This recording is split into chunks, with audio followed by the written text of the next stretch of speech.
Welcome to All Access Live, everybody. Thank you so much for being here on a fantastic Thursday evening. Before we get started, let me just ask you guys, if you're coming from any place other than YouTube, I want you to go to this link below. Please go to youtube.com/@accesskevin. Everything that you see there will allow you a chance to look at 320 plus other episodes. You can look back through the archives, you can search, and you can also subscribe so that you can see what's coming next. So in a few days, I've got Solovox, Carl Tizzi, a incredible synthesizer wizard from the Eugene, Oregon area, whose upcoming event is a new quadraphonic sound experience that he's got happening in Eugene. We're going to talk about that, and I've got a couple of other fun surprises as well. Mike Stern, amazing visionary guitarist, will be on in a couple weeks as well. But you'll find out about more of that if you just subscribe to the channel. You'll be notified as soon as those go up live. You can also become a member, and if you do so, you'll have access to a few episodes that are only privy to members. You can support the channel. It's about as much as a cup of coffee over the span of a couple months. It's super cheap. I've also got prize package giveaways, so become a member. But if nothing else, please subscribe, like this channel, share this episode. And now let's talk a little bit about my next guest.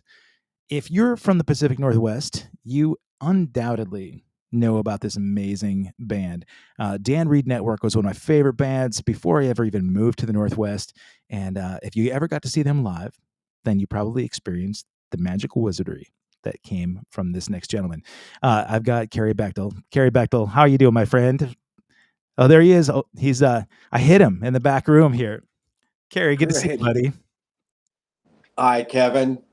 And look at this. We've got, you know what? You've got fans all the way across the world. We've got Caleb Rankin from Thailand checking this episode out. Thanks for being here, Caleb.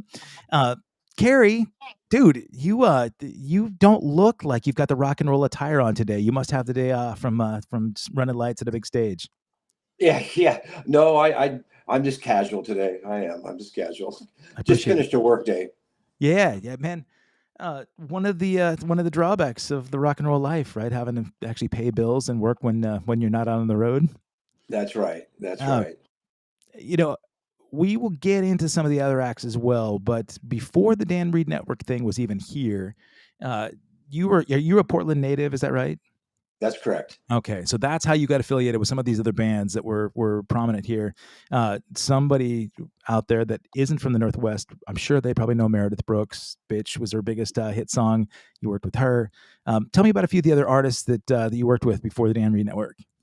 Well, before the Dan Reed Network, I kind of started out in, I used to call it the top 40 scene, cover bands. Sure. And, doing a lot of shows back in those days, 80s. It was the Copper Penny. There was some great cover bands, No Ties, and then of course Sequel. They were an all original band, but they played there quite a bit as well. Where I got to know Todd Jensen and Greg Georgeson, and at that time Bob Anchetta was managing them. I got to know him pretty well too. Right. But I got to rub elbows with a number of people during that time. I was working with cover bands. There was one cover band called the Blenders, And then there was another one that was called the Corvettes, spelled with a K. And then after that, with that same artist, the drummer, another band that was called ICU. And but then eventually an opportunity came up because I had befriended another lighting director, or I should say lighting technician kind of guy by the name of Jeff Patty. And he had come out and seen my work, and he knew that an opportunity was coming up with an all original music band. And I had always, that was my goal, is I wanted to hook up with an all original music band that was actually serious about, possibly getting signed to a record label. And that turned out to be Nimble Darts, Right. with the, well, God rest her soul, Lori Calhoun, who just recently, unfortunately, left us. Struggling, her battle with cancer, unfortunately, came to an end. But anyways, it's Lori Calhoun, Robert Brown, lead guitar player. They just gotten a new bass player. I think it was Dan Thompson. I'm not sure, but of course, Albie Forster. Everybody knows Albie Forster was Albie Bruno Forster was the drummer, and Lori Calhoun was the lead singer. They were really close to supposedly getting a record deal, and Robert wanted to expand the band because basically they were a power trio with Lori Calhoun as the lead vocalist, and he wanted somebody who could, play guitar and some keyboards, do both. And he literally met Dan Reed. Dan Reed had just moved to town from Aberdeen, South Dakota. Right. And he met Dan Reed at Apple Music downtown. If you remember, I don't know if you ever, Apple Music. And so I guess they hit it off, and Dan Reed was interested and anxious to get in an all original music band himself. And then, of course, Jeff Patty had introduced me to not only Robert, but their manager at that time, a man by the name of Walter Van Reen. And so they had to make it all official. He had his office, I think, somewhere out in Milwaukee at that time. And so I was making it all official. I had to go meet Walt Van Reen, the manager, and Robert Brown. People know him as Robert Roode, at Walt's office. And that was the same day that I also met Dan Reed. They had both of us there. And so Dan Reed and I met each other for the first time. And so, of course, they had to kind of make it all official, like they were doing this interview. And I remember they only had like 7 par cans. And hold on a second. I'm going to stop you for a second. Oh, so people that are watching this, so Kerry, as a lighting director, right? He's got a lot of technical prowess. And so when he talks about par cans, you want to explain what those are? Oh, the par cans are lights. Yeah. Okay. These are the lighting stage lights, and they call them par cans, but so the lighting, and they had just a limited amount. And I remember Walt Van Reen saying, well, draw me up a quick lighting design, what you would do with these lights that we have. And so I sat there and drew up something that, what they had and how I'd utilize them on a basic stage set. And he liked it, apparently. And anyways, they made it all official, and I became the new lighting director for Nimble Darts. And Dan Reed, of course, was hired and became part of the band as well, the keyboard and guitar player. That's crazy. So, I think that he wasn't even a front guy then, right? No, he wasn't. Amazing. Yeah. No. So anyways, but unfortunately, after about, I want to say maybe not quite 2 years, the band broke up. There was unfortunately a really bad fight between him and the drummer. And anyways, things just kind of dissolved. But we did do one big video. In fact, I think you can find it on YouTube. I'm not sure, that I got to do all the lighting for. It was done at that time. It was a starry night before the Roseland Theater, and a song called "Don't Look Away," I think it was. Okay. And so you get to see Dan Reed in there. You get to see the whole band, and and we worked on it like all night long. And Jeff Patty again helped me out a lot on that one as well. And can I ask real quick? Like, I mean, there's all sorts of, there's a legacy about that band and lots of rumors about how the demise happened. But you mentioned when you first joined that, there was rumor that the band was actually going to sign a deal. Whatever happened? Did it come close? Did you do showcases, or what happened with that band? Well, they were getting close to it, and we had to get this video, done in the can. And I hate to say it, but it's quite a few years ago, so I don't remember exact details of exactly what happened. But it seemed like they were getting pretty close to maybe getting a record deal done, and unfortunately, things fell apart. I think that had to do with I guess it's kind of hard to talk about, some Sure. personal things that Well, happened yeah. with Robert and Albie, the drummer. And yeah, it I, wasn't a pretty scene. I'll put it I'm that way. sure. I'm sure. Well, yeah. No, I mean, Yeah. I've heard, but But the thing is, like bands that are coming up now and artists that are younger that are aspiring for a record deal, it was different then, right? So if you got support from a record deal, that means you get a pretty large lump sum that everybody's going to be able to quit their day jobs, and you can actually focus on maybe doing a little bit of touring and sell some records, and it looks like more of a career move to have a label support, back then. So getting a record deal was a big deal. oh, Uh, it was. uh, so from there, Nibble Darts breaks up. Obviously, we know a few people have gone their different directions. I know Lori stuck around here in Portland and did a lot musically. Amazing, wonderfully talented singer and just a beautiful human. Albie, was around in the Portland area for a long time, playing with a lot of different bands. I knew him with Jeff Labansky and some other gigs, and Robert, I did some recording with him, and of course, then Dan Reed is so he's off. He's a free agent now. Nimble Darts is no more. You knew him from that point, that at the beginning of this formation. So, what was the next step then? How did you and Dan move forward, and where did Dan go from there? Well, interestingly enough, you know, while Nimble Darts was performing, they had their own truck, and it had a pretty nice little cassette deck stereo in it. And Dan and I had become really good friends. And Dan was always had like a little portable, or I'd say portable. He had a little studio kind of set up in his basement where he lived out with his mom and dad. And Dan was always jumping up in the cab of the truck and, hey, Kerry, check this out, and playing original music that he was making in his basement. And some of them are Dan Reed Network songs that, that he performed live, and some of them that even made it on the album, a couple of them.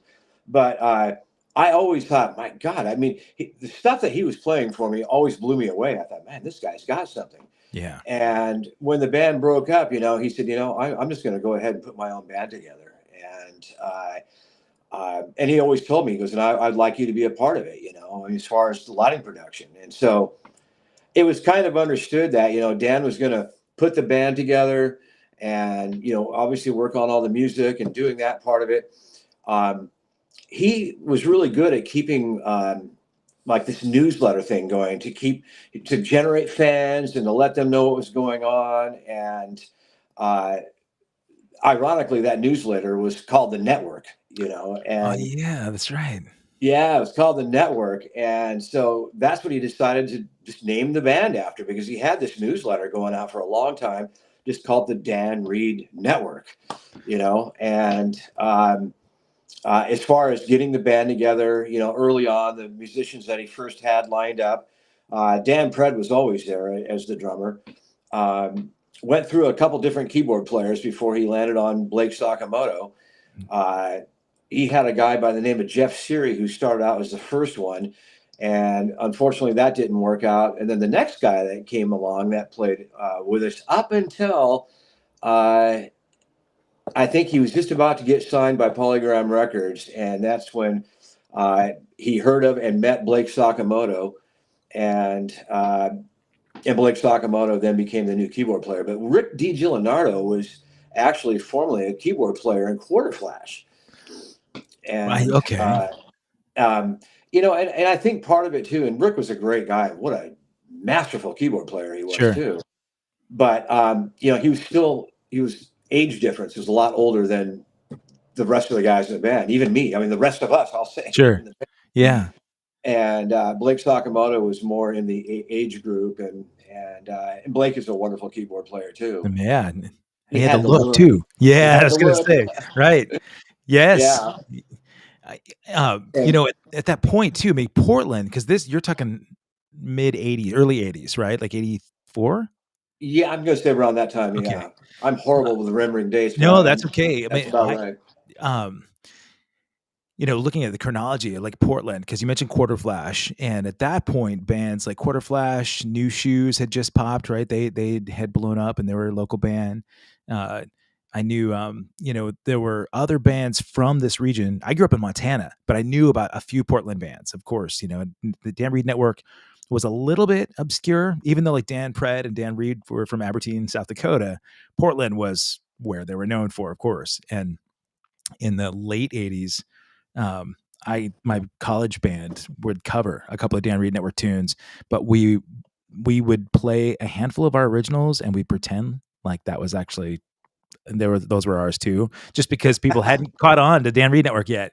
But Sure. at that point, I mean, Portland was starting to become a hotbed, right? So record labels were looking at Portland as maybe a viable option to sign bands. And so, do you think it was fortuitous that Dan Reed just started this thing, or did he kind of have the foresight to go, okay, Portland is ready for this, or did, because a lot of bands like Black and Blue, they were a local Portland hard rock band, but they all jetted down to L.A., right? So Right. what do you think the impetus was to stay around here? Was it just for family and community, or? Um, yeah, that's, boy, that's a good question, as far as what Dan's thoughts were at that time. But, um, you know, I think because at the time, yeah, Portland's music scene was really getting real strong. It was really strong by that point. And his whole networking thing, and he knew the right people to get a hold of. He His first album that he did, which was a locally produced album, Breathless was Yeah. the name of the album. Marlon McLean from the Daz Band produced that. Oh And yeah. he had another guy who was kind of the money guy, I guess you could say, to invite. I want to say his last name was Mavrolis or something like that. Marv Mavrolis, something like that. Anyways, but obviously through Marlon McLean, there was connections to be able to get some record label interest, and I can remember we went to Los Angeles and to do a showcase for record label people. And I do believe one of those shows is where Derek Schulman, who was the guy who mainly got Dan signed to Polygram Records, finally hooked up with the band and saw them. But it was all based on demo tapes and that album, Breathless.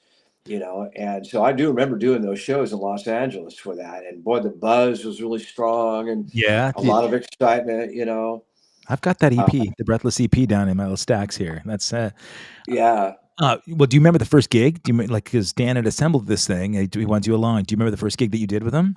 Well, the very first gig was and it wasn't like in a club or well, I mean, it was sort of, but not in a club. But of course, some model friend of Dan's was getting married, and she had her wedding reception at the Brasserie. It was a French kind of restaurant downtown. I want to say kind of behind near Nordstrom's Yeah.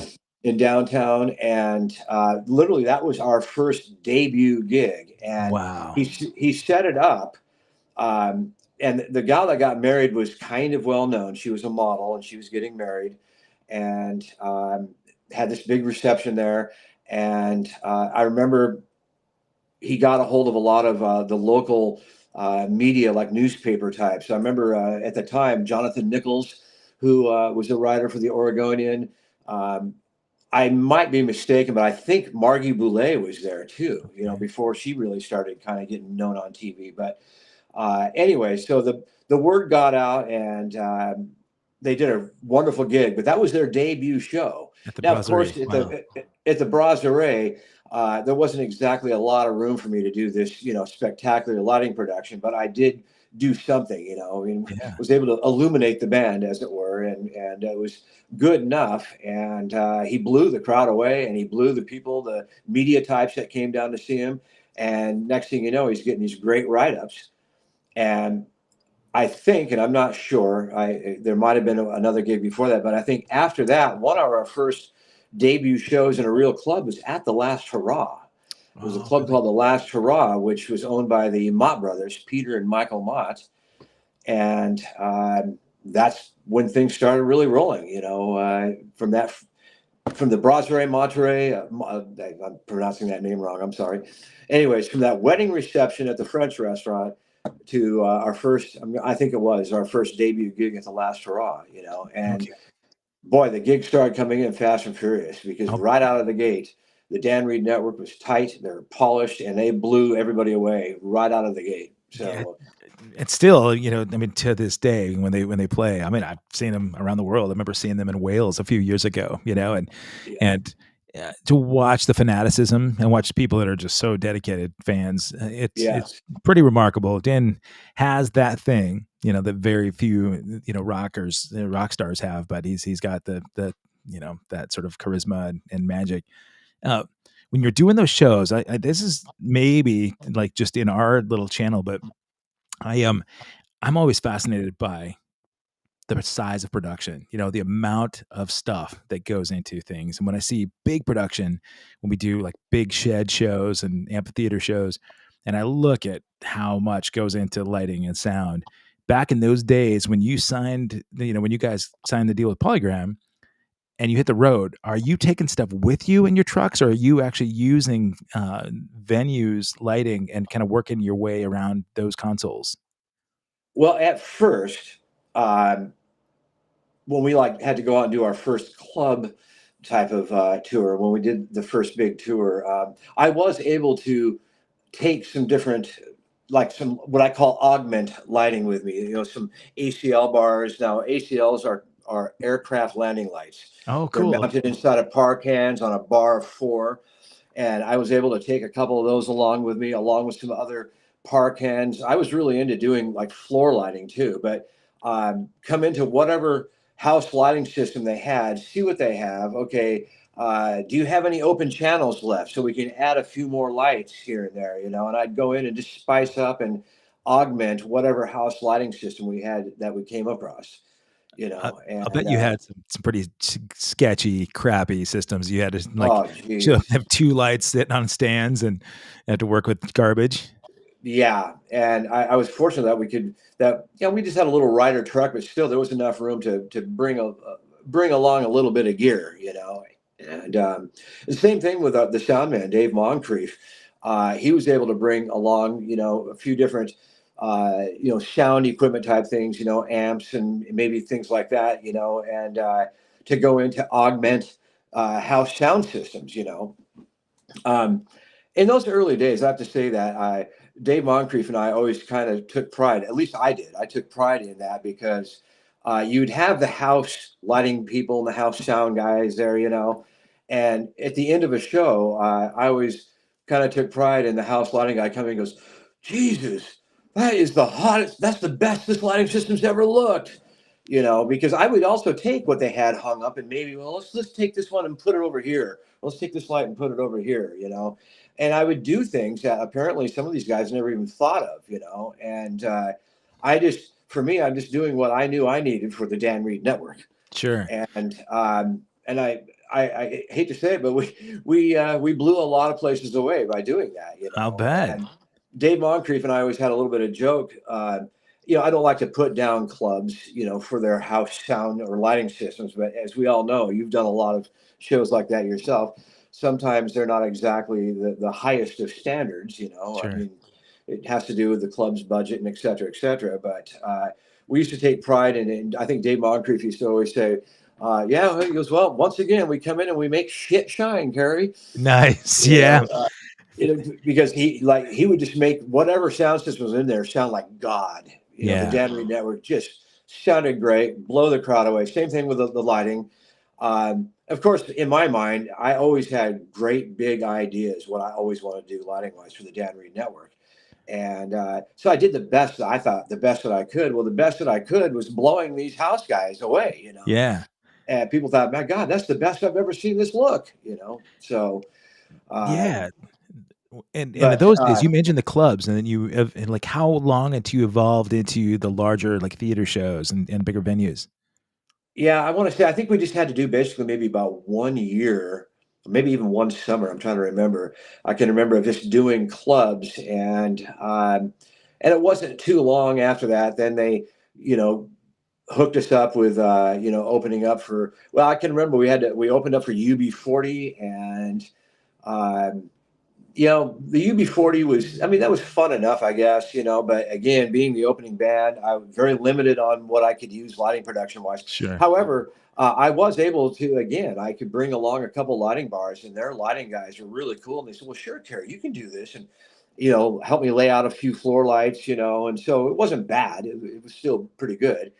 And then, of course, on to bigger and better things, becoming the opening act for Bon Jovi. And we did 2 tours with Bon Jovi. That's right.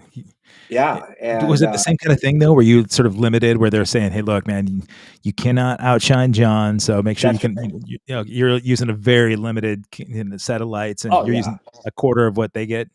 that's right. The opening acts, they're always the LD for the headlining band, is always going to hold back. And part of it too is, they might have a bunch of lights that are upstage, and see, we're set up all the way downstage to the front of the stage, Sure. in front of their equipment, in front of their drum kit. You know what I mean? Right. And so, yeah, it doesn't make sense to use a bunch of lights that they've got aimed down on their drums and their back line when we're all the Sure. way up to the front line.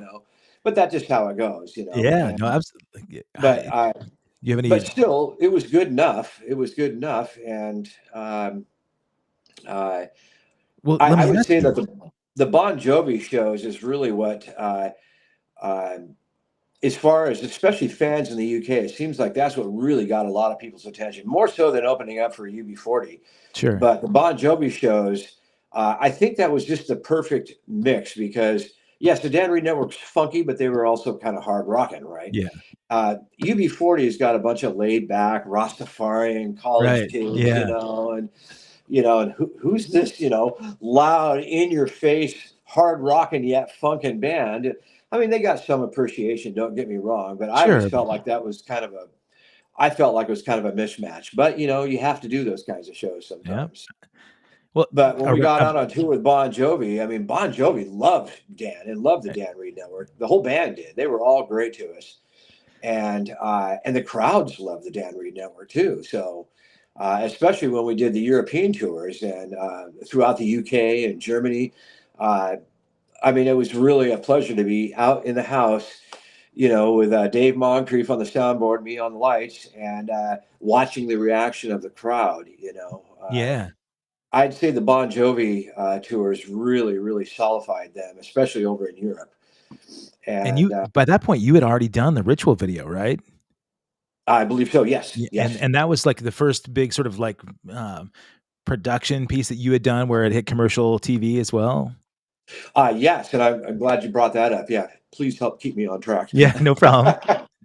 Anyways, yeah, that was a real big, exciting thing. It was. I did the entire lighting design and lighting production for the Ritual video, which at that time was at the Starry Night. Oh, And really? That was where that was filmed. Okay. yeah, it was in the Starry Night, and it was on a New Year's Eve. We did eventually go on to do a full show, and we had the crowd there, and the crowd was great, but we had to do like 12 takes of playing Ritual over and over and Oh my over again. god! Wow. That Yeah, for people that for- they know Portland, but now it's the Roseland Theater. But back then, the Starry Night, that that's was right, it. which was the Roseland Theater. Yeah, Yeah. and I could get away with. I hate to say, it, but the owner back then, Larry Hurwitz. Just Google him, He folks. let me pretty much do whatever I wanted in there, and there's a couple things in that video that I'm really proud of that even today, you've never, in fact, I think that I'm the only one that was able ever to do that. Like I was into asymmetrical stuff too. And I had a spotlight tower, a small tower built, if you're facing the stage, it would be left. And so I guess you would say if you're facing the audience, people would say that's stage right, just in the corner. Now, people are used to seeing a spotlight tower maybe on the left and right side. But I said, let's just do one and just have one follow spot operator up there, in the so called crow's nest with a Yeah. follow spot coming down at an angle behind Dan Reed. And when I look at that ritual video today, that's probably the one thing I'm the most proud of because it really looks freaking great in that video.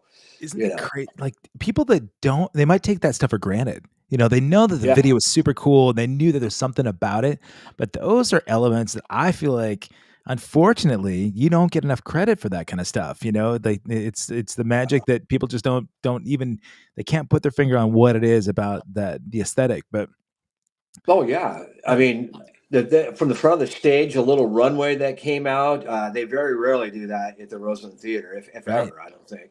I think I'm the only one that did that. And R.A. Reed Productions that had all the scaffolding and built stages took care of all that for me. Built this little mini tower for the spotlight tower, right and on, yeah, and now when the video first came out, because I'm all about let's see enough edited shots of the full stage so you can see the full lighting. And I felt like when it first came out, I have to admit I was disappointed because it was just too busy editing and moving around and close-ups on Dan.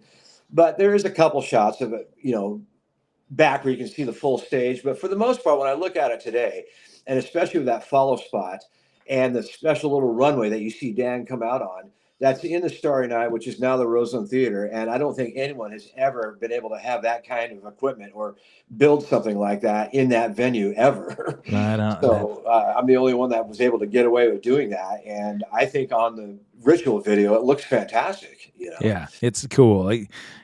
Folks, if you're watching and haven't seen this band, I mean, go out on YouTube. Find it on YouTube. Dan Reed Network Ritual. It was such a cool intro too. Man, I remember the first time I heard that nobody sounded like that. They had a look that was combined. It combined elements of a bunch of bands that were happening around there. I mean, the Bon Jovi aesthetic was kind of there, but they had multi-ethnic guys in the band, right? And so you had That's all sorts right. of different. And then, but the music was. I was a huge Prince fan, still am. You could hear the influence from Prince on Dan Reed, but it was hard rock kind of stuff, and that Exactly. had the tribal sound too, which was even more sort of unique. But um, any at that point, and you're kind of balancing budgets, right? So the band may have just gotten a record deal, but are you able to kind of scale up your production, or how did things look for you? Are you getting a decent? Um, Are you still having to work day jobs, or are you able to go out with the band and actually be able to well, to hustle? that's what was interesting is when the Dan Reed Network, I'm just backing up a tiny bit, really started taking off, and if you want to say making some money, and at that time, he had Tony Demicoli as his manager, and then they brought on Cheryl Hodgson to be like, she was kind of like to take care of the legalities of the music business and everything. And they actually did form up a payroll, and I was getting an actual weekly paycheck. So Right. there was a point there. It's like, hey, I don't have to work right now because I'm doing this full time. And That's that was kind cool. of that was a cool time, just this cool vibe that, wow, I'm getting paid to work full time for this great band Yeah, that as you their made it. lighting director. Yeah, I mean, I felt like, man, we're so close to hitting the big time, and I Yeah. I almost felt like we kind of were in a sense. Well, But comparatively, right? I mean, you look at per capita, like all the right. millions of bands out there. Yeah, like that is a success. That's a win for sure. And although we were still playing clubs in Portland, I was going to back up just a tiny bit. Um, uh, I was looking at what other bands are doing production wise, and although we were playing clubs, that was the other thing that I wanted to do as far as putting the production crew together for the Dan Reed Network. Uh, that I witnessed Jack Charles. Jack Charles was the guitar player for Quarter Flash, Okay. one of them, and then he sprung off and did his own band, just the Jack Charles band, and they were really, really good. But I was impressed with how when they loaded in, especially like at the clubs like the Last Straw, other clubs. You would think that you had a national act loading in, full production crew, guitar tech. In fact, eventually, I that's how I got to know Dave Cole, who's Brian James' first guitar tech, and uh, you know I'm not saying just me convinced Dave Cole to come to the Dan Reed Network. The Dan Reed Network, on its own power, their music, and Dan and Brian convinced Dave Cole to come over and be our guitar tech. But that's who I wanted to be our guitar tech. So I had all the different positions production wise, and Well, first it was Dennis Minks on sound, then it was Dave Moncrief. But I wanted that same thing, that we're going to treat this like a professional gig, like we're going in and doing a concert. Although we're just playing a club, the Last Hurrah or Key Largo, we're going to treat this like we're on the road and we're a professional band. So, Yeah. and I really just got the idea, but I thought, no, this is what we need to do, because I saw Jack Charles doing that. Okay. And Jack Charles had a killer production and had a great. They were tight, they were polished, and he just had the stellar production all the way around. As far as his stage crew, lighting, sound, et cetera, et cetera. And I said that's what we need to have for this Dan Reed network if he's going to get signed to a record deal. That's another thing that I think people take for granted, that they see an assemblage. In that case, there are 5 guys in the band, right? But they don't see the team that goes on behind it, between the lighting director and the sound guy and it's audio engineer and, tour managers and production managers and, and any kind of marketing and management people that you have as a team.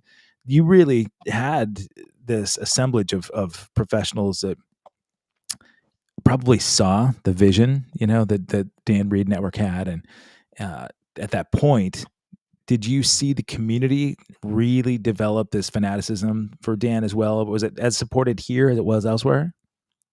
Oh yes, it definitely Yeah. was here. And yeah, and putting that crew together, like I was mentioning, Jack Charles, Dave Cole had worked with other national acts, had been on big tours, bands like the Doobie Brothers and other bands. I can't remember them all. Also, too, is another guy that we had who was kind of just overall covering the stage altogether. At that time, his name was Phil Ashley, and Phil Ashley was an old road dog. Had toured famously with Fleetwood Mac, and he also did some tours with the Doobie Brothers back in his day. So I made sure that we had some guys on the production crew that had touring experience. I certainly didn't at that time, but I learned from these guys. And so we had the full crew, and I think that was an impression on everywhere we went too. Now I kind of got off that question that you were asking.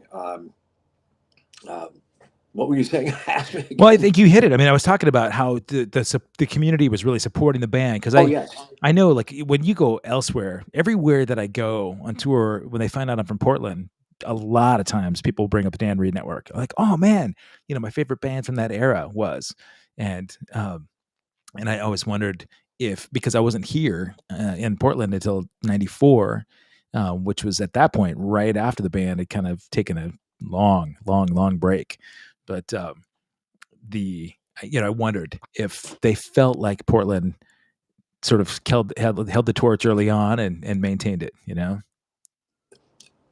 Yeah. It's one thing to be able to do these big professional productions, for the Portland scene, but once we got out there on tour, and even the first club tour that I was talking about, where I just had to go in and kind of tweak and augment, add a few lights here and there, and tweak these house lighting systems. Again, I took great pride that everywhere we went, I'll just say this: we blew everybody away everywhere we went, and that was a lot of fun. And I took a lot of pride in that. Because here we are, this band from Portland, Oregon, but we can go into New York or Chicago, into these pretty well-known clubs, and blow that place away. I mean, Yeah. that says a Yeah. lot about what we had going on. It's for sure. Yeah. Any catastrophic things that happen out there that along the way that you just think, oh man, we came out of that by the skin of our teeth? Not really, and I Okay. hope it's not my old age that I'm forgetting. Yeah. Who knows? Maybe Dave Cole or Terry Finley goes, "Hey, Kerry, you forgot about this," Sure. possibly. But for the Oh, most part, okay. I You think mentioned Terry Finley's name, by the way, too, because Terry had been out there. He was road manager for the band at that yes, point as he well, is. right? A pivotal part in making sure that things ran smoothly, and still to this day is out there kicking butt with like the Stray Cats, and he worked Chicago and everybody else under the sun, Pat That's Benatar. right. Oh Uh, yeah, I I've mean, always been so proud of him because he really learned that craft from starting out from the early days with the Dan Reed Network, and yeah, he was part of that crew. Dave yeah, Cole, Phil Ashley, he kind of became stage manager, and he was kind of taught the ropes from those guys that were up there, through Dave Cole and Phil Sure. Ashley, and then also too is whoever was managing us. That's how he learned about managing stuff, and then obviously uh, it was first Dennis Minks, and then it became Dave Moncrief on sound, and myself as lighting director. But yeah, uh, Terry Finley really has a pretty good thing going, still does to this For day. I'm sure. always Yeah. really I proud of him. love the guy, man. Me too. I was talking to Dan Pratt about having you on the show, and as I mentioned to you, he laughed. He said, "Man, we really put Kerry through the ringer." He said Kerry was out driving the truck and driving the van, just with the band, and we'd be in the back pelting him with Oreos. He said we were bullies, man. We gave him so much grief, but you must have been a good sport about it all because Oh, yeah, yeah. It wasn't just Oreos; it was peanuts and Mhm. cheese crackers and whatever they happen to be munching on. Yeah, it still wasn't. It still all wasn't fun. Sure. And some of those early days. In fact, we had a guy who was our tour manager, who's actually he had been a tour manager and road manager for the Jay Giles band for like Okay. ever. And I want to say, was it through Q Prime Management or Bill Graham Management at that time? I get that a little bit mixed up.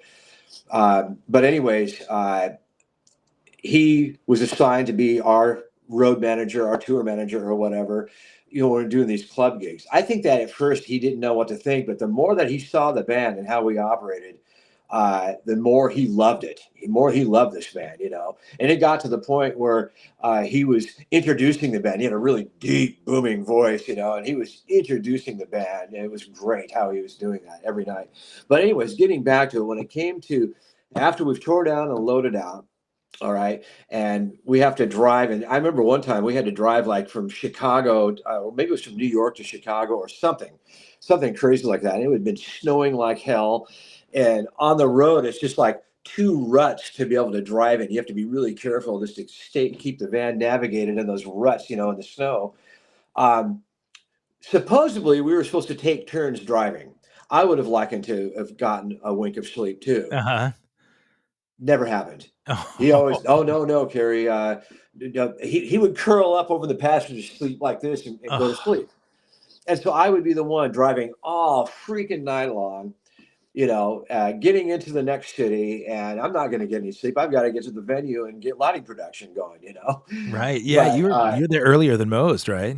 yeah, that's right. But so, anyways, I did most of the driving, whereas Dave Moncrief and Dave Cole, they drove the truck. We just had a little Ryder cube truck type thing, van, and they drove the band truck, and Yeah, I got stuck with driving the band, but I didn't have a problem with that because they're all my brothers, loved them all. But at the sure. same time, when you're driving for many many hours, they're getting bored back there and having fun and making jokes. And what's the next thing to do? Let's start pelting Carrie in the back of the head with Oh, Oreos and cheese yeah. crackers and peanuts. As if it's not bad enough driving on the icy ruts, but uh, Yeah. well, when the band, I mean, at that point, it had to be exciting, right? You guys are all younger dudes, and you're traveling around Oh the yeah. country, and uh, the party gonna take over a little bit during the era, or is that were you still like not quite there Um, yet? I mean, there was a little bit of it going on, but at the same time, I still had the sense that, I knew I was going to have to do these long drives. And see, that all changed when we got a little bit bigger and then we actually had a tour bus and I didn't have to Oh, worry about driving. sure. Then my partying went up a little bit more. Interesting, yes. So, is But that it? I mean, like, you finish a show on those bigger shows, you have a tour bus driver, so you're able to everybody's curled up in their bunk, and you're able to carry on and just, and keep the night going? yes. And if well, of course, Dan.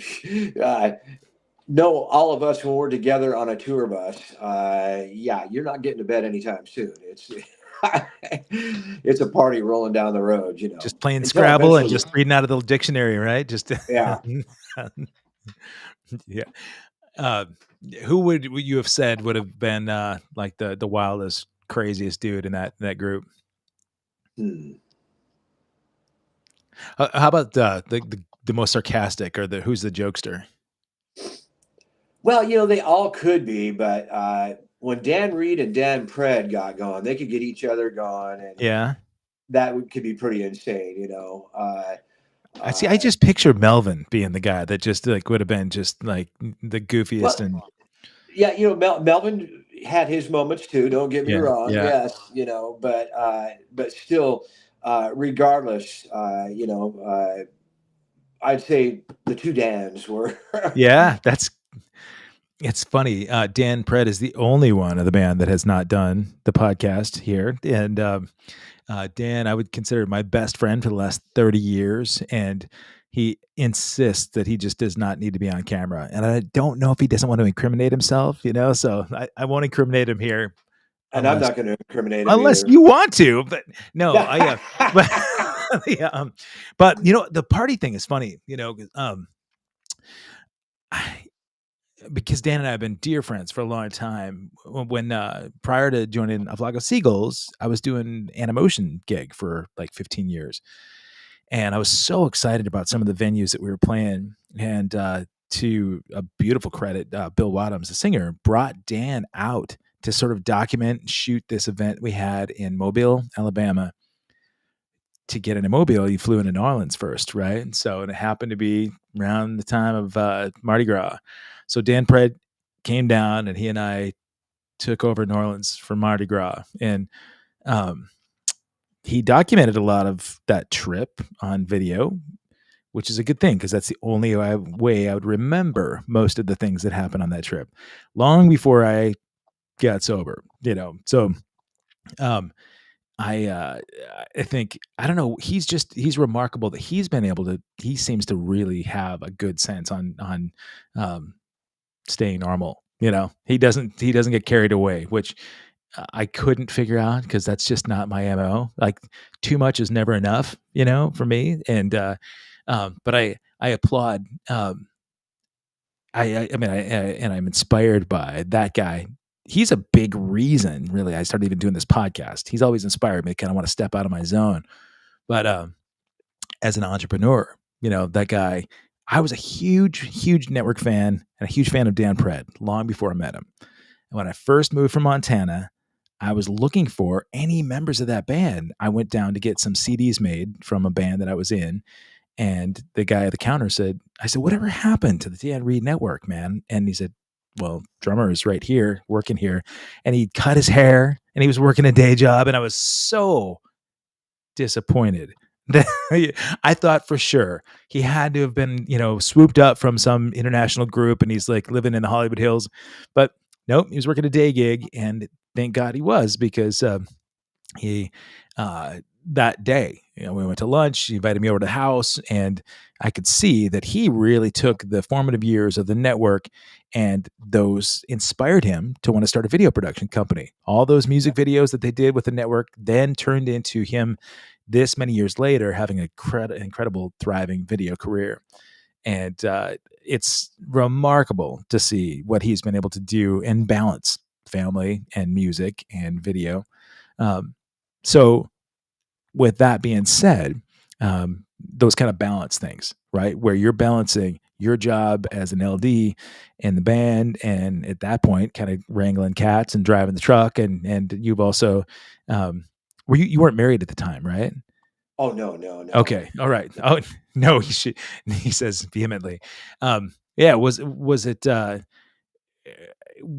Did you kind of look down the road at like, okay, this is good, I'm going to be doing this for the rest of my life, this is a kind of career thing that's going to occupy my time and I honestly, I mean, I could say that I had hoped to, sure, but I'm grateful for what I've got today. But you know, when it came to the partying and the drinking, I would say there was a point there where I was excelling in that. And yeah, to be honest with you, Dan Pred and Dan Reed back in those days, they weren't like heavy drinkers and they weren't right, doing drugs.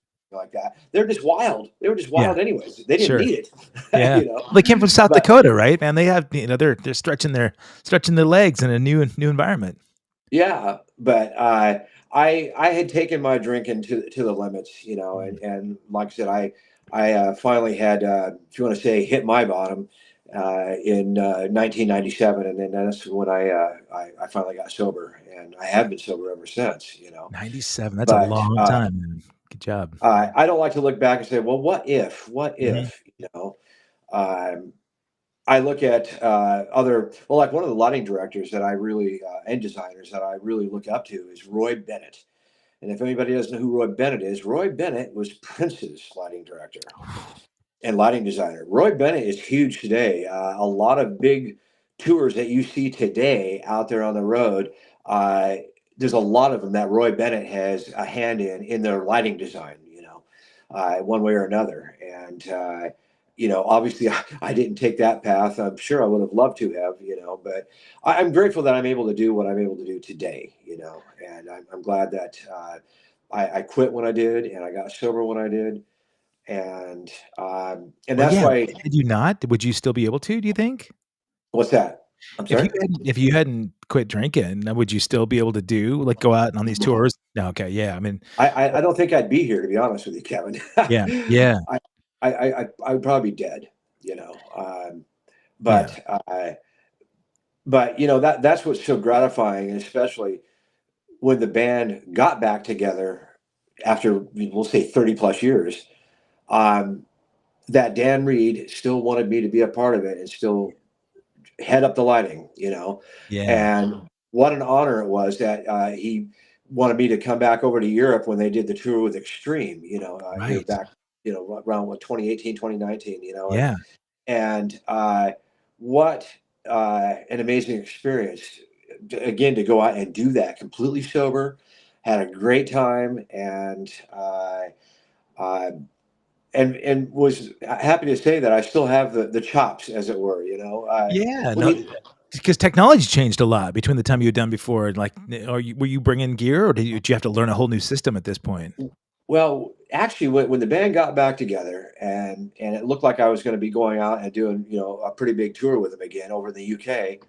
Um, thank God for good longtime friends like Sammy Zern and Yeah. uh, Dano Nicholson of Show Call Oh, Productions, yeah. uh, uh, Sean Jurgensen, who I met him through Jeff Patty, who I'd mentioned earlier in your show here. Uh, I was able to hook up with them, and I was able to get together with them, I should say, and look at the lighting equipment and actually go and work some shows. And they showed me some things, you know, especially with technical lighting technology. Yeah. I go like this. That's moving lights. Yeah. And if you want to say, I took a crash course in some of the lighting technology out there and got a good feel for basically get it set up how I'd like it on a board and be able to run some basic scenes. And I caught onto that actually pretty quickly. Now, I'm not going to suggest that I could go out and do that huge tour like that. Now, I guess maybe I could if I had somebody that did the programming for me, and all I had to do is push a button, and the program is there. You know, Yeah. I did get pretty good at that. If I can relate to you, if you're the programmer, and tell you what my scene idea is, and you go, you mean like this and like this? Yeah, and do this and do that. And okay, now I have to do a button, push this button, or bring this fader up, and there's the scene that I have in my head. And somebody helped me program it that way. You know, I've been able to do that and pull off some pretty good stuff. So I felt pretty good about it, especially when we went out with Extreme. Uh, I can remember the very first show I went to. Flew into oh, I want to say maybe it was Nottingham. I'm not sure now, Okay. but went to their where they were rehearsing. Sat through a few production or their rehearsals so I could see what they were doing, get the ideas, get lighting cues in my head, and you know, bam, we were doing our first show opening up for them, and I was for myself felt really comfortable behind the board. their LD Martin, really great working with me. Didn't give me very much time to program before the band had to go on, but I Sure. could get some basic scenes grabbed that I could get through a show, and I felt pretty good about it. I felt really comfortable because their music is a part of my being, a part of my Yeah. fiber and soul. So, Right. I know what they're going to do on stage. I know their music so well, and it felt really good. It's just like riding a bike, and I Okay, was. let me ask you that. That's just because Yeah. the music is it's so connected to a lot of people. I never thought to ask an LD this before, but is there a particular song that you loved lighting up? You thought, "Oh man, because of the way this song builds, when it hits the chorus, this is the one this is the money shot." Is there one in particular that stands out? Well, there is. I mean, there's quite a few of them, to be honest Okay. with you, Kevin. Sure. But But for you, is there um, like one special one? I like opening numbers. Like we were coming out in front of a large crowd. You know, maybe, and we'll just say that maybe some of these people have never seen the Dan Reed Network before. Maybe some have. And that opening number. I like that those barn burners blow the crowd away Yeah. for the opening number. Yeah. And there's two songs that the Dan Reed Network does. That's Cruise, Oh Cruise yeah. Together, Cruise Together. and uh, oh, what's the other one?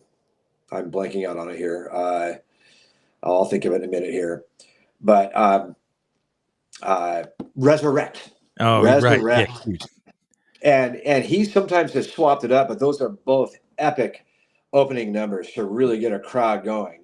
And the Yeah. way that they build up, the way they start out, it can be really mellow and dramatic and theatrical, and then it just explodes into big rock and roll lights, and the Yeah. crowd is just blown away.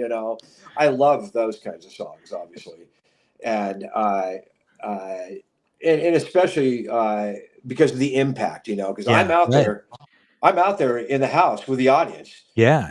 and so when they're doing like those big epic opening barn burning numbers, blow the crowd away, and it comes to this crashing in with big lights and boom, and then that crowd just erupts. That's really a rush to be out in the middle Yeah. of that when you're back there on the lighting board where the lighting and sound is. Was there like growing up or when you first got into the business, was there a band that you saw that totally lit you up that way that you thought, "Oh man, this is what I wanna do. I love the way that made me feel seeing a band like that." I Yeah, I'd say a number of them. Aerosmith. Oh, sweet. Yeah, Okay. Aerosmith always had a great lighting production, and I got to see them pretty early on. Um, uh, Prince was another one. Again, Roy Bennett. Holy cow, what that Yeah. guy did with lights. I'd say that because, again, you mentioned Prince with the Dan Reed Network. Dan Reed Network was hard rocking and And funk. funky, Yeah. Yeah. and I know people used to always say, "Oh, yeah, it's like they're like Bon Jovi meets Prince or whatever hard rock band they could think of meets Prince," and it was the original music as far as I was Oh, concerned. yeah, for sure. I mean, But Extreme was a really good pairing too because that band had the same yes, kind of elements. exactly. And so I liked that I could, lighting wise, it was completely rock and roll lighting, but at the same time, I could add that funk and soul to it, along with a lot of theatrical dramatics, dramatic Yeah. theater type of lighting. I like to do a lot of that. But yeah, there was Aerosmith. David Bowie Oh, is wow. another Yeah. one. Yeah, David Bowie was another one that inspired me. Um, when it came to this, might kind of sound funny, but the early pioneering days of intelligent lighting, moving, what we call them moving heads. Uh, Really, one of the first ones out there. A lot of people say Genesis. Yes, Genesis. Basically, they funded the development and research and development of the Very Light, which was like one of the first big intelligent lights out there. Sure. But there was kind of a country band. I think they were called the Oak Ridge Boys. Yeah. Remember them that play Of course. me some Yeah. mountain music? Yeah. I took my mom to go see them once early on. This is even before I saw Genesis, and it blew me away. Their lighting production. They also were one of the first bands to start using some of the early pioneering moving head lighting technology. So Interesting. I was inspired by that. I was like, wow, I want to do that someday. Yeah. You know, I mean, the big theatric bands, like Kiss, of course, right? Everybody Oh, knows yes. Kiss was such a huge production between pyro and and the use of lights and lasers, and the Pink Floyd, of course, had the visual stuff with the lasers as well. And as technology has changed, you talked about where Very Lights became the thing based on the sort of technological advances that Genesis provided. But now when you go see a band, it's unreal to me between the LED walls, and then you've got so much interactive stuff. A band like Muse, one of my favorite bands, when you see them live, there's so much going on that it's Yeah, way more than a light show. And you it's so immersive, right? You can get lost in all the visual elements, and you kind of forget there's even a band there because there's that's so much right. really cool stuff going on. Uh, Yeah, that's an army of guys that it takes to manage something like, and then you got drones for some of these shows, right? Then you go the next yeah. level, right? You got interactive drone shows. And is there anything like that that inspires you to want to kind of go to that level? Well, maybe not quite. I mean, I do see that. It is impressive. Yes, Yeah, and you hit the nail on the head. That sometimes it kind of takes away from, you forget who's on stage performing, the right. band, you Sure. know? Um, I remember seeing a couple shows.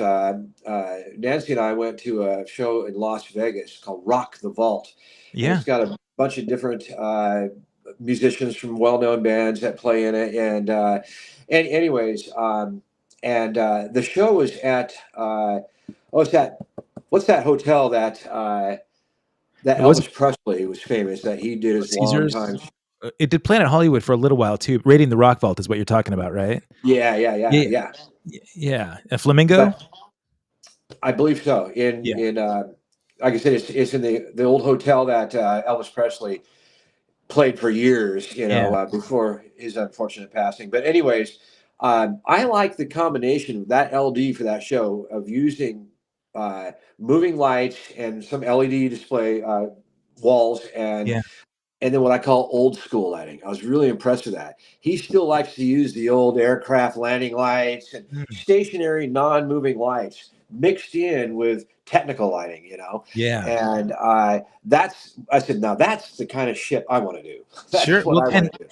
I mean, that whole show is an homage to that era too, right? So you had like the '80s sort of Sunset Strip era kind of thing, and Yeah, yeah, exactly, uh, exactly.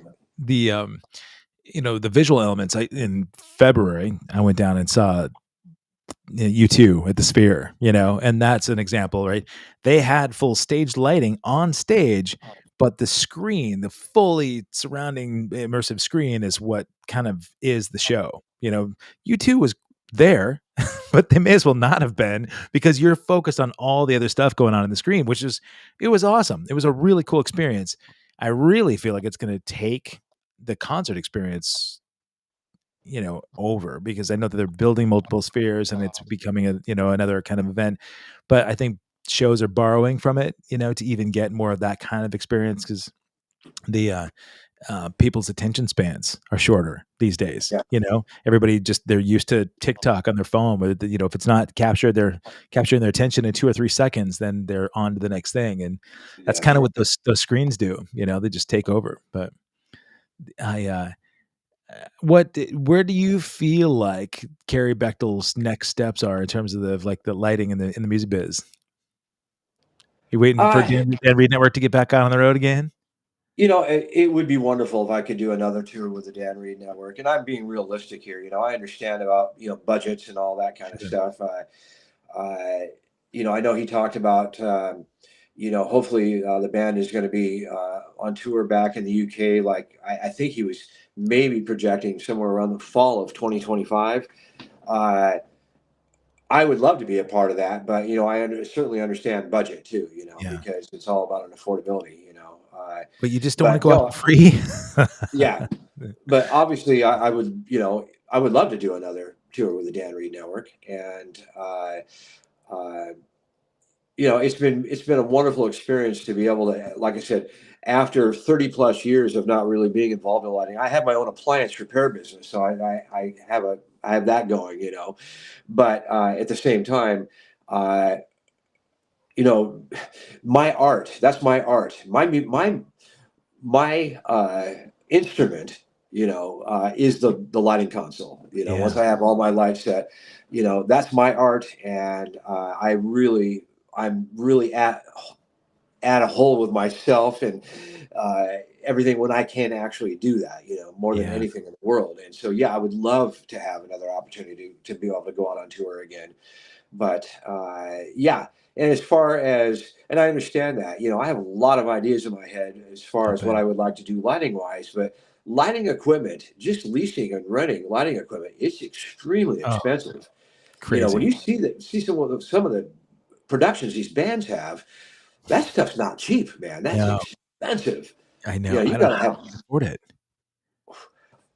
one hell of a budget, and a lot of times, big time sponsorship. A lot of these tours, they're getting sponsored by a big time product or company Sure. or something, and they'll cover a budget for taking care of sound and lighting production type of thing, But we don't have that luxury, Sure. unfortunately. I mean, that's But that's the harsh reality. Yeah, a few shows that we did this last year, I noticed the production that was available in certain venues. You'd see it, you'd walk in, and everything from confetti cannons to expansions on the LED walls. They had stuff in the wings that they would add in if budget allowed. Otherwise, it just sits there, and I would ask about production guys. I'd say, like, what does it cost to run those things? And like the confetti cannons, 4 grand. Because you've got oh, the you got the use of it. You've got you got to hire a bunch of union guys to clean it up. And you've got insurance that you pay every time one of those things goes off. You have to add insurance to it because if something goes wrong with a confetti cannon, you can blast somebody in the face with it. So I thought, how could you justify paying another 4 grand for that? I mean, that's a lot of money out of people's pockets to just, yeah, have that experience. But those are things nobody ever thinks about, right? When you see right. that stuff, people don't think, oh, there's another 4 grand that just went off, and but Yeah.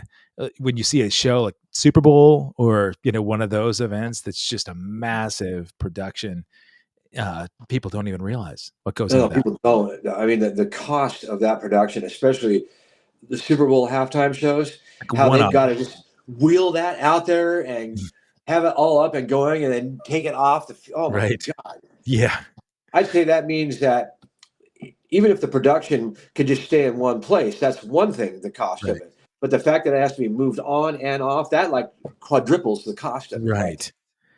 Oh, yeah. I mean, I didn't even see a lot of, like, opening ceremonies, but I heard and I saw little clips of the Olympics opening ceremonies that looked so over the top, and, I was just thinking about the Super Bowl. I had Jennifer Batten on the show, and she's a dear friend, and played a lot of Oh, yeah. music with her.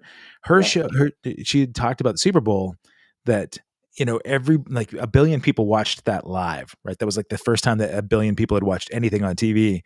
But she said, the interesting thing was, like, the Michael Jacksons would pop up from the Coliseum in LA, but like a column would show it, like the camera would pan up and it would show this pillar way off to the side of the Coliseum, and Michael Jackson would pop up, and then it would pan over and another column and another Michael Jackson would pop up, and there were like these impersonators that would pop up from different spots. The stage would roll out and the band was playing live, right?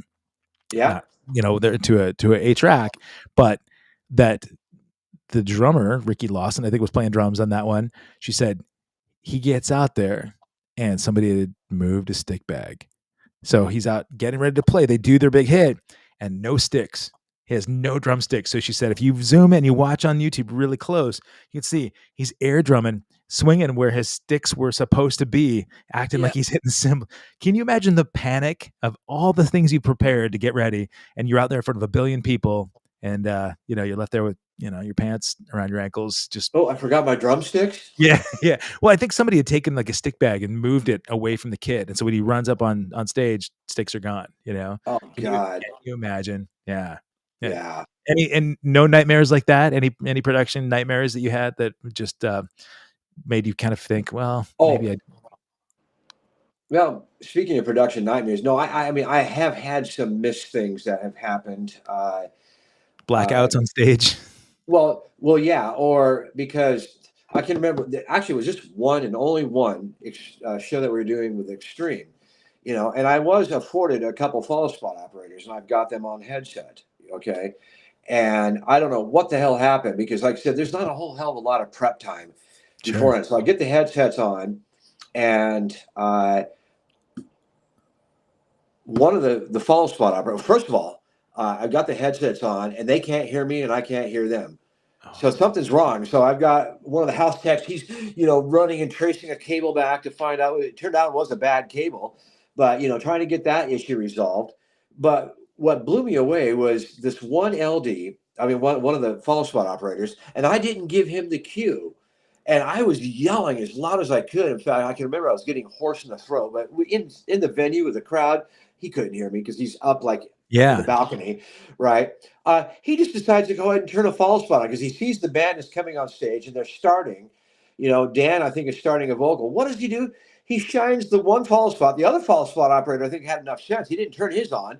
But Yeah. this idiot turns the follow spot on and puts it on Melvin on the bass player. Oh, Melvin's not doing anything yet. oh And I'm no. like, no, Oh, no. I'm doing this, and trying to get him to cut it off, And that was probably one of the most embarrassing moments for me. yeah. Because, of course, I take it personal. I take it as a reflection that these people think I'm really effing up out here. Sure. But this guy just on his own is doing this. And he can't hear me. I can't communicate with him to tell him to shut the damn thing off. That's probably the one and only time that ever happened. Finally, my intercom, my headphones came online, and we got everything back in control and back on track again. Blood pressure dropped a little bit. But for him just to take the initiative, I better turn this follow spot on. I Yeah. mean, well, can't you see that the lead singer is the one who needs to be spotlighted, not the bass player? Right. Like, well, a lot of those bigger shows, you've got a dedicated guy for each artist in the band, right? Where they've got their spot for each. Because I did some big shows like that where I was in the crew and I climbed up the scaffolding and the rope ladder went up, and my job was Ricky Rocket with Poison and Warrant, and I was actually shooting follow spot or the spot just for drums. But when the LD would cue in my headphones, he'd say like spot 4, your cue. He'd tell you to come in and come out, and those lights were so hot that you could only Yes. run them for a little bit of time, and then the gels would melt. And I was on too long, and I was waiting for my cue to telling me to stop, and I thought I'm scorching this dude's hairspray. Like I mean, but and I was probably cocky and thinking that wasn't a bad thing back then, I but I remember getting totally chastised for not queuing, like killing it.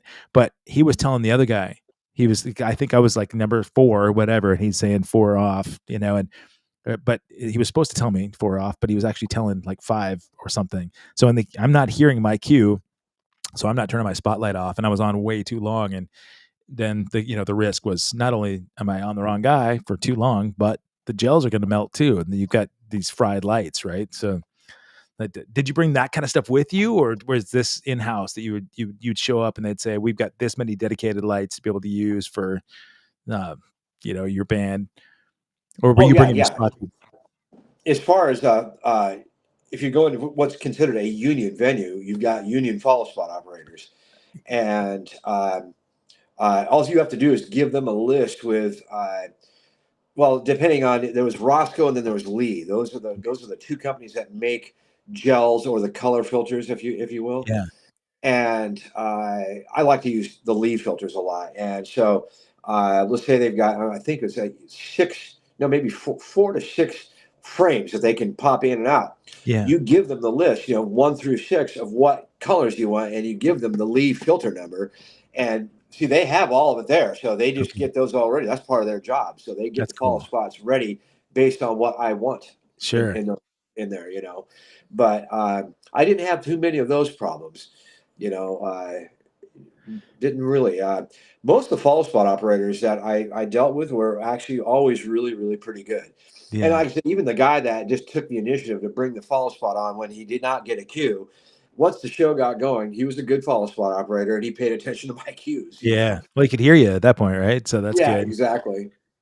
What do you think about like artists like you heard at the end of this massive 2-year tour, like Taylor Swift gets out there and she makes her, like, at the end of the tour, right? She celebrated like $4 billion worth of tour revenue by splitting a really nice amount of revenue with her crew. Oh, Did you catch that? It blew my mind. yeah. Oh, It I was paid very close attention to that. yeah, I mean, it's one thing. I mean, you're getting paid pretty good to be on yeah, that tour. You're yeah. also getting paid, uh, expense fee every Yeah. day. Good per diem. Yeah, per diem. Excuse me, Yeah. per diem.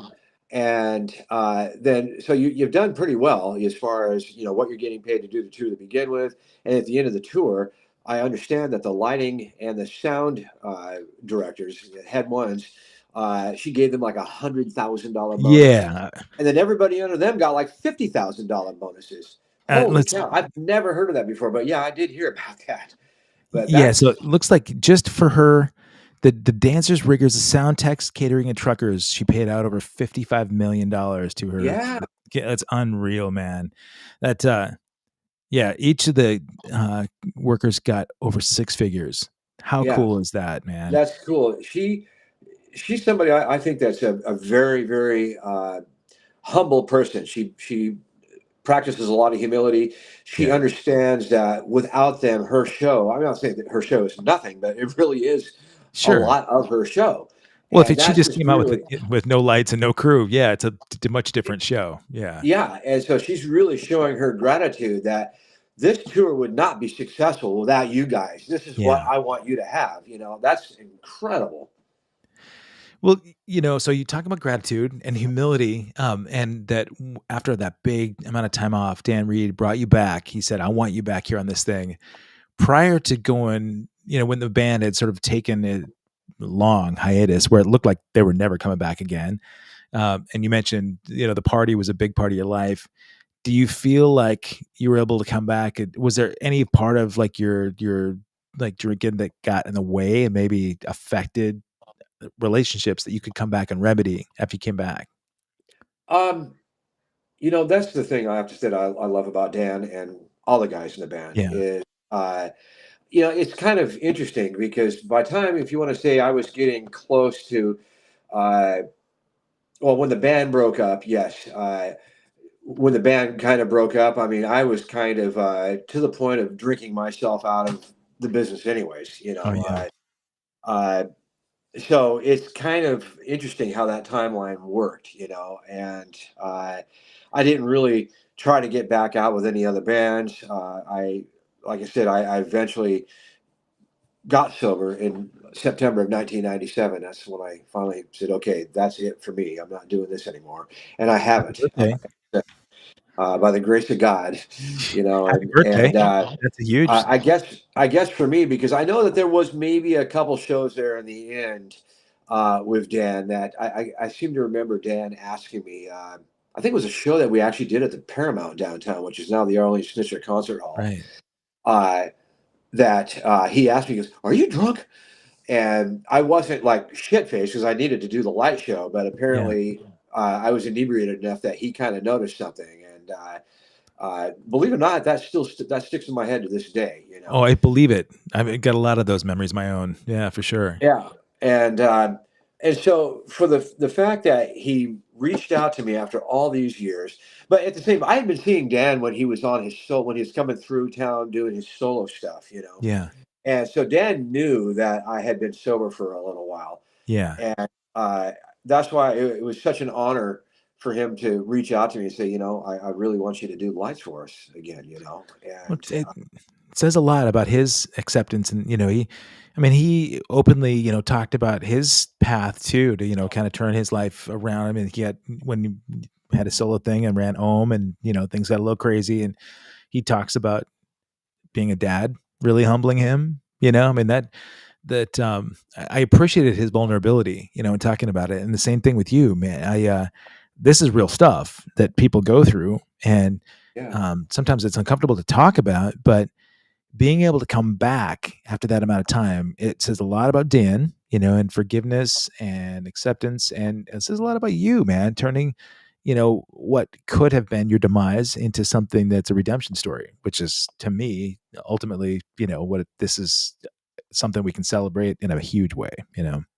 exactly, and that's why for me, I guess for me it was a way to uh, show my gratitude to not only Dan, but they're all my brothers. Yeah. Brian, Melvin, Blake Sakamoto, and also Rob Dacre as well. Yeah.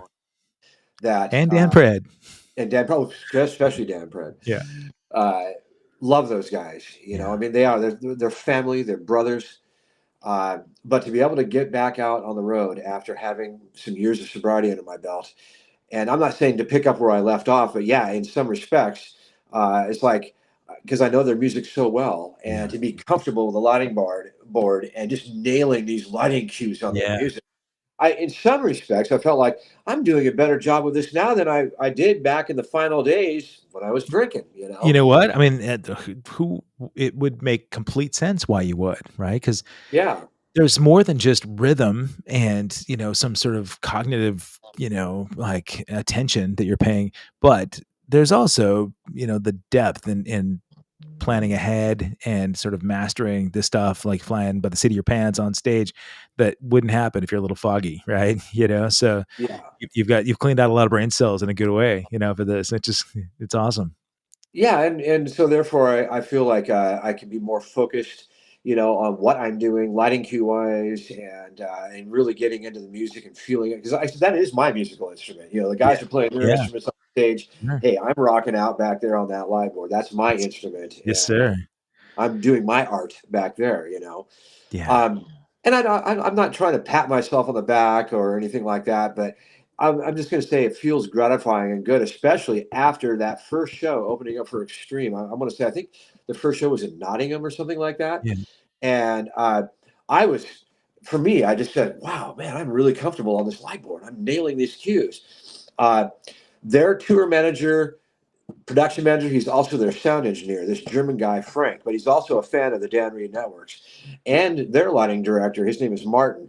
Uh, they just kept complimenting me over and over. And Frank just was blown away. He stood back there and watched the show. And even during the show, when he would see a song and how I would switch from, it's rocking and hard and then go down to a really cool, moody scene, with lights, and he's right there. He's right on, Cuddy. He's got a Nice. thick German accent, Yeah. and it just showered me with compliments afterwards, and it's like, wow. I mean, this is really the first big tour I've been back out on in 30 Yeah. years, and this guy's on the road and on tours all the time right now.